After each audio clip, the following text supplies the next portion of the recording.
Shalom, saudara yang dikasihi Tuhan. Apa kabar, saudara?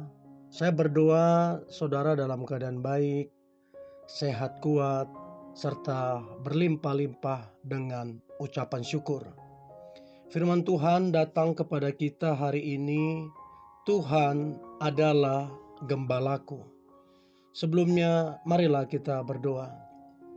Tuhan Yesus yang baik, terima kasih buat anugerah Tuhan, buat kasih setia Tuhan di dalam kehidupan kami. Engkau sangat amat baik di dalam kehidupan kami. Kalau sebentar kami akan merenungkan firman-Mu, turunlah pengurapan-Mu atas kami, agar kami memperoleh pengertian. Terlebih kami menjadi pelaku firman-Mu. Kami percaya firman yang dahsyat ini akan menolong, memulihkan, serta memberkati kehidupan kami. Di dalam nama Tuhan Yesus kami dengarkan firman-Mu. Haleluya. Amin. Tuhan adalah gembalaku.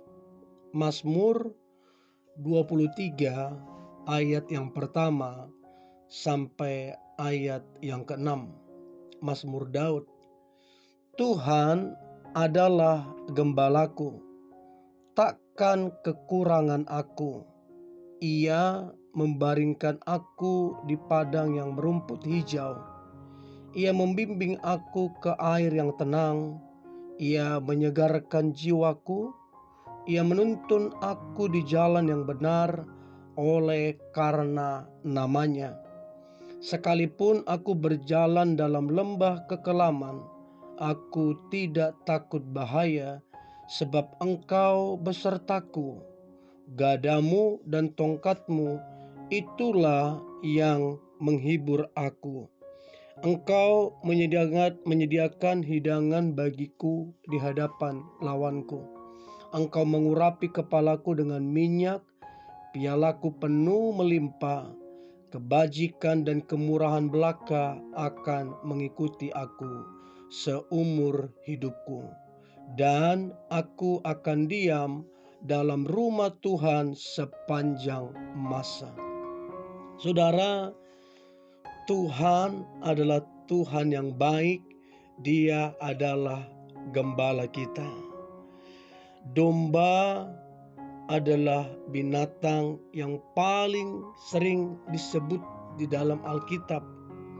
Domba digambarkan adalah kita, jemaat Allah, adalah kita sebagai umatnya. Yesus pun digambarkan sebagai domba Allah yang dikorbankan di atas kayu salib sebagai korban untuk penyelamatan semua orang yang percaya kepadanya. Nah, saudara, ada hal yang menarik mengenai domba dan mengenai gembala. Dan ini perlu kita ketahui agar kita mengerti siapa kita di hadapan Tuhan dan Tuhan siapa bagi kita.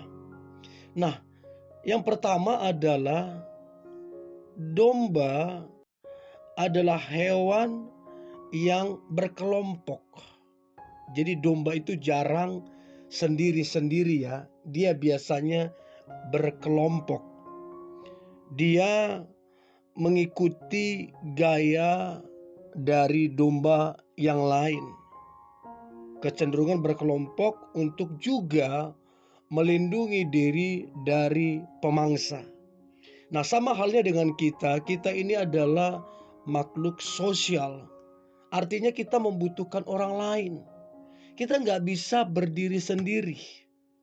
Ya, bahkan saudara, satu penelitian menunjukkan bahwa tingkat kematian karena kesendirian lebih besar dari obesitas. Hal yang terkait adalah mempercayai bahwa dirinya tidak dicintai. Nah, saudara yang dikasihi Tuhan, gembala yang baik menunjukkan jalan yang benar dan menyediakan sesuatu yang diperlukan dan membuat kita tidak sendirian. Ini adalah kabar baik. Jadi gembala yang baik itu junjungan kita, Yesus Kristus. Dia membuat kita tidak sendiri. Tidak sendiri saudara yang dikasihi Tuhan. Jadi saudara, berbahagialah kita karena kita adalah dombanya dan dia adalah gembalanya. Yang kedua saudara, domba itu hanya bergantung kepada gembalanya. Sekali lagi saudara, hanya bergantung kepada gembalanya. Baik makanan, air, perlindungan, dan lain-lain. Domba tidak punya kemampuan untuk mencari makanan sendiri. Jadi saudara, kita adalah domba yang 100% mengandalkan Tuhan. Kita nggak punya kemampuan apa-apa di luar Tuhan. Dalam Mazmur 23 ayat 1 dan 3 dikatakan begini. Ia membaringkan aku di padang rumput yang hijau. Apa artinya saudara? Artinya bahwa Tuhan memberikan damai sejahtera saat kita beristirahat. Tuhan juga berjanji membaringkan kita di padang rumput yang hijau. Artinya gak perlu khawatir. Karena dia memberikan damai, dia memberikan keamanan. Bahkan dikatakan bahwa ke air yang tenang. Air juga melambangkan bahwa Roh Kudus membimbing kita ke air yang tenang. Artinya Tuhan menuntun kita. Jadi dalam hidup ini kita tidak sendiri. Dia menuntun kita. Itu saudara. Nah, kemudian saudara, bahwa domba membutuhkan yang namanya panduan dari gembalanya. Jadi saudara yang dikasihi Tuhan, kita gak bisa berjalan sendiri karena pintarnya kita, karena hebatnya kita, gak bisa saudara. Kita perlu panduan.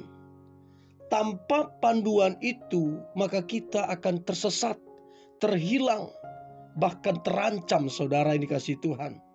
Untuk itu saudara, marilah kita meminta tuntunan ataupun panduan Tuhan. Dan maulah dituntun dan maulah dipandu. Nah, kemudian saudara, bahwa domba tetap tinggal bersama dengan gembalanya. Untuk apa?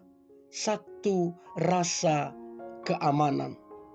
Jadi saudara, hanya dengan Tuhanlah kita tinggal supaya kita merasakan keamanan dalam perlindungannya. Karena Alkitab mencatat bahwa si jahat, si musuh, dia mengintai untuk mencari mangsanya. Seperti serigala saudara, dia mengintai untuk memangsa domba. Nah, gembala yang baik bertugas menjaga domba-dombanya. Tongkat dan gada sebagai bentuk untuk membantu dombanya kembali ke jalan yang benar. Artinya saudaraku yang dikasihi Tuhan, selalu ada dalam jangkauan Tuhan untuk menuntun kita ke jalan yang benar. Dan ini resiko saudara, domba yang tersesat resikonya adalah akan cepat mengalami kematian. Jadi saudara, kita tanpa Tuhan nothing. Tanpa Tuhan kita nothing. Jadi Mazmur 23 ayat 1 sampai 6 itu kalau kita menjabarkan saudara, itu berbicara tentang penyediaan. Jadi kita takkan kekurangan. Itu menjabarkan tentang menikmati. Kita dibaringkan di rumput yang hijau. Bicara tentang damai.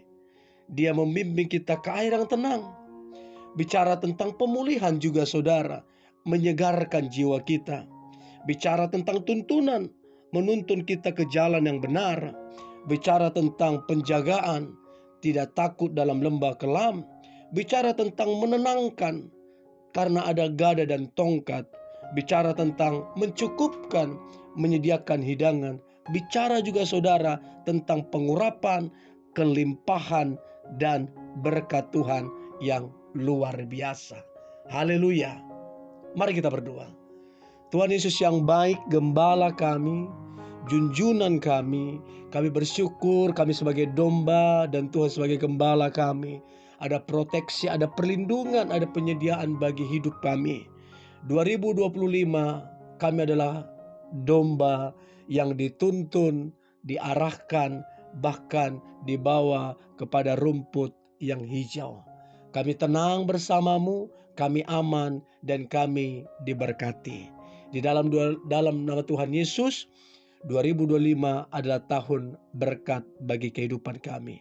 Haleluya. Amin.